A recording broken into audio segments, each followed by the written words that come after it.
Hey, Will, thank you so much for coming on to CEO Chats and coming to talk to me for a second. So my podcast is called Creating Your Own Reality, and that is exactly what you did. You created your own reality. You created your own studio for creators. I went there myself. You have podcast studios, you have music studios, you have break rooms, there's co-working space. Guys, Will is a co-founder of RecPhilly, which is a creating co-working space, super affordable, by the way. And I think you guys have millions of dollars worth of equipment and giving access and opportunity and teaching other creators that might not have, the accessibility and the tools to be successful in the heart of Philly, which is one of the most creative cities in the country. And I am really excited to talk to you right now because I actually just started my podcast 8 months ago. And one of the things that I get discouraged in is just like not having a community and not having the tools and the means. So I just want to start this off by saying thank you. I am now a member. I appreciate you so much and welcome. Yo, that's amazing. And first, thank you for having me be here. I'm always excited to just talk to other folks who have the entrepreneurial mindset, who are blazing their own trail and doing important work. So I appreciate you having me. Of course. I am just curious, Will, like, how did you get started with this journey? Because I see where you're at now, and a lot of people, that look like us might think that it looks so unattainable to get where you are. And so I just want to give them a sneak peek in where it all started. Yeah, I mean, I'll say it this way. It's like, there's been a long roller coaster of a journey, that led to being, the co-founder of a space like this and on the Forbes 30 under 30 list and all that. But, to take it back to the beginning, for me, it's like, my family comes from Germantown, which is, a neighborhood here in Philly. And, when I was growing up, I didn't have a lot of positive role models. You know what I mean? Like my family, like a lot of, families of young people who come from cities like ourselves, they figured out the best way they could. And for me, I understood at a young age, as I was just navigating all the things that my family was going through at that time, art was like my outlet. Art was the thing that allowed me to kind of process what was happening, whether it was, writing poetry. And then as I got older, I was really attracted to visual storytelling, and I was producing and directing music videos and all that. And over time, I realized I loved how I felt when I was amongst other creative people, when I was expressing myself. But I knew that if I actually wanted to build a life for myself that would allow me to stay close to those creative tools, that would allow me to, be able to kind of just design my life as I saw it, I would also need to understand the business of art, right? I would also need to understand, how do I get connected to the resources I needed to be able to express? How do I get connected to the like-minded people? How do I get connected to the information, right? All these things. And, long story short, I said, hey, all right, again, I am from Philly, one of the most talented places in the country, if not the world. But the narrative back when I started my career back in 2012, 2013, helping other musicians navigate the business side of their careers, a lot of folks believe that they had to go to New York or they had to go to LA to be successful, right? And I'm like, why? There's money here. Like there's studios here, there's this here, there's that. But there really was no main hub that could allow someone to tap in and get access to those things I mentioned, like those resources, without paying $100 an hour to go to a recording studio, right? I tried it. But it wasn't understandable for me, right? Or to learn the business, like how do I actually get paid to be myself? How do I build a business around my talent? And a place that just, when you walk in, it's empowering. It's filled with love. It doesn't have the scarcity mindset, throughout it that a lot of us come from neighborhoods that do, So it was like, how do we create that space that really could be the proper place to be able to incubate talent and incubate that entrepreneurial understanding that if you are a talented creative, you're not just an artist, you are a creative entrepreneur. So that's kind of like the come from for what we've been building here. I want my listeners and watchers to know he basically identified a problem first, like within your community, within your life, and you were problem solving this entire time. That's basically what you're saying. 100%. Can I say something else about that? Yeah. For me, it's not only did I identify a problem, but I think what I want to challenge folks listening to also think about is like, I knew who I was early and what I cared about, and I got really clear on who I wanted to serve. Right. So it wasn't just the problem I identified, but it was like, yo, there's a lot of people out here just like me who need the same things. So what do we need? Right. And if you can get intimately familiar with like the needs of the folks that you want to lead, that you want to serve, then you can step back and say, okay, what should that solution look like? Because, rec on day one didn't look like rec now looks, but because I am my market, right? I am that young creative. I knew what was really challenging us. So even as technology changed, as the world changed, I could always pivot to say, okay, cool. I'm still meeting the needs of my people. And every valuable business model comes from that. Wow, that's incredible. Dude, okay, so right now I'm struggling with limiting beliefs that I have for myself. And I need to know, like, as you're trucking along this path, did you ever, hit these walls of like, I don't know if I can do this, like limiting beliefs for yourself? Or do you think, was it your community that lifted you up? Like, Yeah. some, Look, so look, I'm blessed in the sense that I come from a faith-driven household, right? Like I'm a preacher's kid. So, my grandmother instilled faith in me early. And she's not one of those people who grew up like in the church all the way. Like she ended up finding it for herself and then was called to preach and like had navigated so much adversity that she understood the power, of faith. And so I come from that. So that's the one thing. But I think the thing that I was blessed to have early on that really set me on my trajectory was in high school. I found two of my best friends who are still my best friends today. And we all knew that we wanted different for ourselves. We all knew that we wanted to do amazing things. So on those parts of the journey where you do lose sight of the goal, where you may not be on your square and you fall kind of like to the negative thinking, you have other people. I had other people around me that would remind me who I was and hold me at my highest. And I think too often we have big dreams and big visions and we trust the wrong people to hold those visions. right. So if you don't have those people that, on that, let's say 1 out of every 100 days where you're not on it, they got to be able to hold you high. And if not, those same people will be the people that weigh you down as opposed to be lifting you up.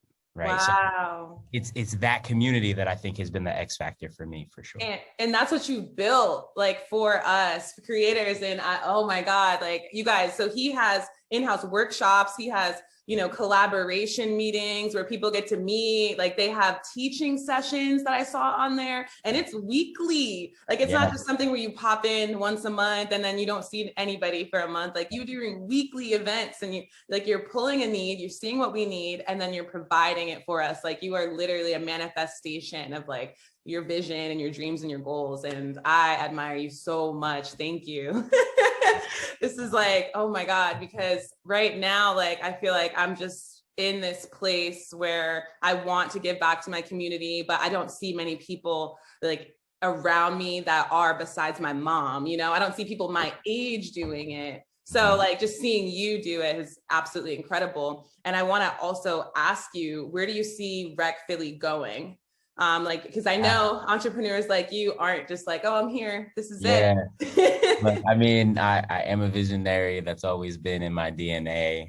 So I always appreciate questions like these. What's really special is, I do believe we've solved an important problem here in Philly. But the beauty of it is we didn't just solve a Philly problem, right? Like, there's creatives that are all over the world who have these same challenges, who need access to these same tools. They need that same supportive community and that infrastructure. So what's really exciting is, very soon we will be opening up our second city. So we will be opening up in Rec Miami. I'll go ahead and speak that out. Soon to be Rec Atlanta to follow. And my vision is to be able to build 50 of these hubs, and community hubs around the world. It's one thing, I think, when a young creative can tap in and be able to build their business from where they're from, right? Have access to what they need right where they are. But I think what gets really special is when it's time for them to say, hey, I've already built a community online of people all over the world who love what I do, believe in what I believe. When you can go and travel and to go touch the people with the security and the peace of mind that, there's going to be like-minded people here. When I get there, there's going to be tools waiting for me. Like, that's really what it's all about for me.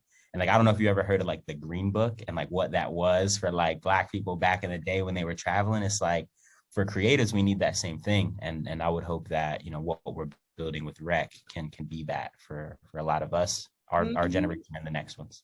Absolutely. Like, I feel like when we were growing up, if we would have told our parents, like, what do you want to be when you grow up? I want to be creative. They would have been like, excuse me.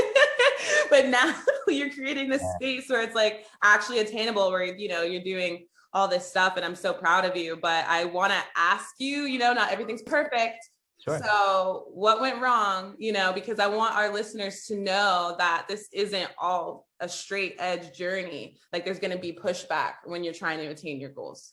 Yeah, absolutely. There's always going to be that pushback, and honestly, the most important thing is the mindset that you have as you deal with that pushback.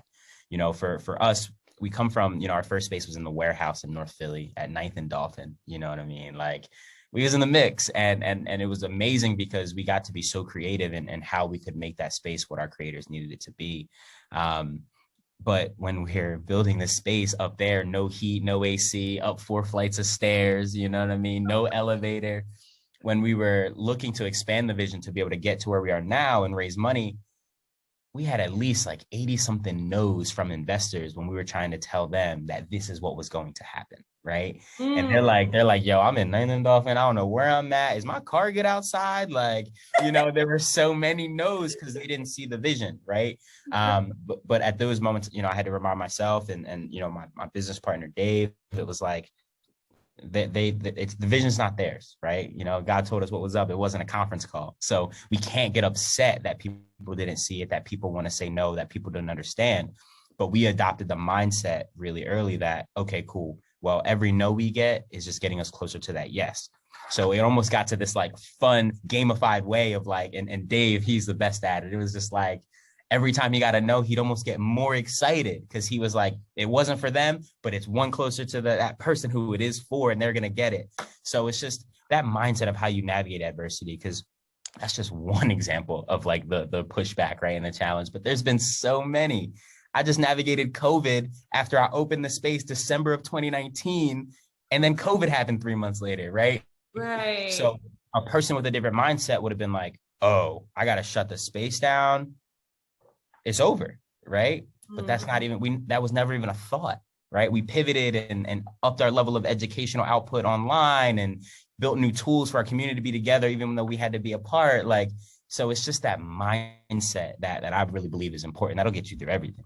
Like you're passionate. Like that's what I'm hearing, because so many people want to be entrepreneurs, but they're not passionate about the things that they want to do. Like, so the 80 no's, like maybe after the first 10, they would have been like, well, I guess this isn't working. Let me try something else. So I really think that that's the key difference is like you are living and walking in your purpose and your passion for what it is that you're doing.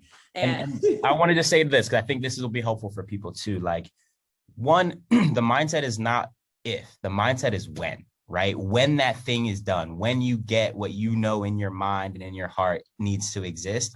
So after that, it's you figure out the how, but you have to know and really believe that it will happen. Right. And then I think the thing is sometimes like we put our happiness and we put our passion and we put our confidence on the shelf until the thing happens. But it's like, no, if you're going to manifest something, you got to walk with that energy as if it's already done. And the universe just has a way of bringing things to you when you can do that. So I just wanted to add that because like that's the passion, but it's also the confidence because it's like I already know it's written. And that's the only way to actually bring these things to life, knowing how hard everything is. You feel me? Like, so you got to know that it's already done for you. Wow. And I'm so happy I have you on this podcast because I don't think there's a lot of people out there like you doing this. Like you guys are rare. And it's important for the young men and women coming from my mom's nonprofit at the Well, for them to see that like, I can be this too. There's people that look like me that are doing this, and this is so cool because it's not oftentimes like Black kids are poured into that way, like confidence wise. So you're saying like, what you're saying is be confident, but like because you can and you will if you choose it, right. Just figure out your how. Thank you so much, Will. And one of my last questions would be, what would you tell the younger version of yourself? Because I have a lot of young kids watching this from the program. So what would you tell like 16-year-old version you, if you could give any advice? Yeah, I would say this, and it's similar to what I just shared. I've got one tattoo. Well, my first tattoo, right, that I ever got, it's the one that's most meaningful to me. It's like a cross right here and right here. It's the quote, "He who says he can and he who says he can't are both correct."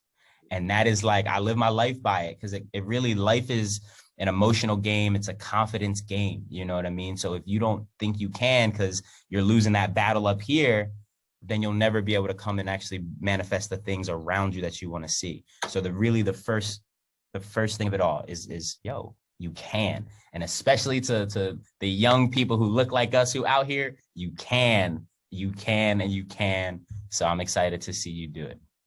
Thank you so much for coming on. I'm going to end. That's perfect. I'm going to end it right there. Thank you so much for coming on to my podcast, Creating Your Own Reality. CEO Chats, you guys, Will is effectively doing what this podcast is about. He created a reality from his mind with his friends and did and was what he wanted to see. And we are so proud of you. We are so happy. We lift you up. We want to make sure that you are abundant in your success and everything that you're trying to do.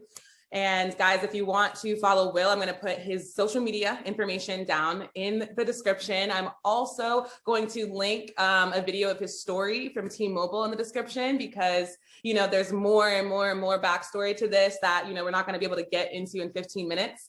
And if you want to just comment on his Instagram and say, Will, we love you. We saw you on Nicole's podcast. Do that, you know, praise him up. And hopefully, you know, Will, we wish you the best success. And thank you so much for coming. No, thank you so much for having me.